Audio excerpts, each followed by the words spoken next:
Photography workshop for the blind. Lesson number 1, cameras. So what cameras are we going to use for the workshop? And what kind of cameras do we recommend for our visually impaired friends? Are we going to use this heavy, big, huge DSLRs that is zooming in, zooming out, and it's heavy and feel so many functions and buttons and capability? No, we are not going to use this. This is too cumbersome. This is maybe in future when you have learned about photography, of course you can use this camera. You can get to know and learn how to use a DSLR. I'm sure it's very, very possible. Now, then the next one.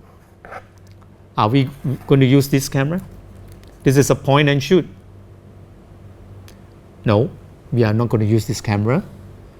We don't recommend this camera. But of course, if you are rich, you can buy this point and shoot cameras. It's a very good camera. It's a very good camera, but it's just a little bit expensive. Yeah. But if you own one, this is all right. You can use it. Yeah. Now, the next one that we recommend is this little fella here. This little fella, this is Canon ISIS 185. This is what we use for our photography workshop. Now, it's a very simple cameras, front side, back side, top side, and underside.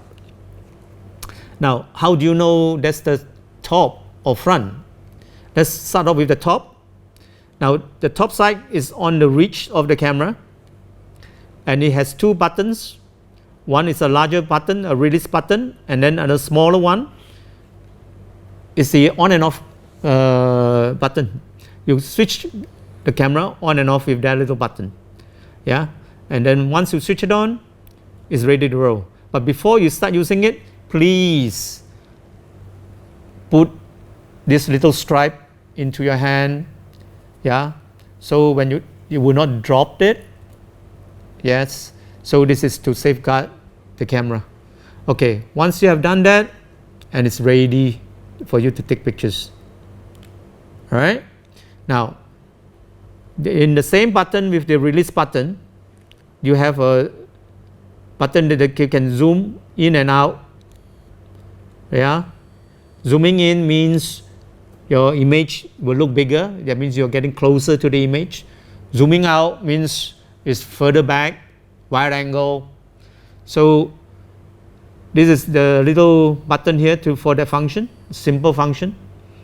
Okay, and then after you take pictures for the whole day, the battery is out. What do? Oh boy, do you buy a new battery? No, there's a battery in your camera. Okay, so you have to charge it. So the battery is located at the bottom right of the camera. Yeah, it's a little compartment on the right hand side and then underneath. So, and to remove the battery is very easy. There's a little knob on the right hand side of the compartment that you push it away from you, and the battery will jump out. And the battery will jump out, just like your bread jumping out from the toaster. Yeah, so I'm getting hungry. Anyway, so you have to put your battery back once you need to charge it later because it's run out. I'm going to talk about this little thing here, the same compartment, right? This is a SD card. It's a memory card. In my generation, we have film, but now we don't have film. We have this little thing here that can hold thousands and thousands of pictures. Yeah. So this little card here is your memory card. Now, it will go into the compartment, same thing. You have to learn how to pop it in. It's a click sound when you lock in well. And to remove it, you just take it out.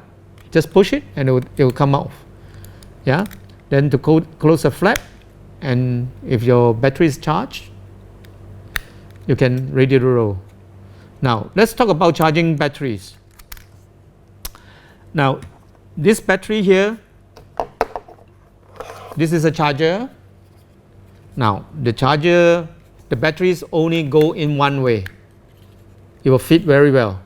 Any other side, it will not lock. It will not lock in. It will not lock in. So don't worry if you are visually impaired, you don't know whether you have put in the battery correctly. There's only one way that the battery will go in. Right? Once it lock in, that means you're ready for charging. Now, how long do we charge our battery? 3 minutes? 2 minutes? No. We charge it for at least 3 hours per use. And for the first time, when you charge your battery for the very first time, it have to be 8 hours. You have to charge your batteries for 8 hours. Yeah. So do that. Learn these little things about your camera. Get to know your camera. Feel it. Make sure the stripe is in your hand so it won't fall off. The reason why we use a simple camera is because we don't want to be bogged down by technicality or whatever, afraid that someone will steal our camera because it's expensive. Yeah, so we recommend a simple camera that is actually quite worry-free, right? And then we can actually learn from a simple camera to express ourselves, to learn about us to these little simple tools.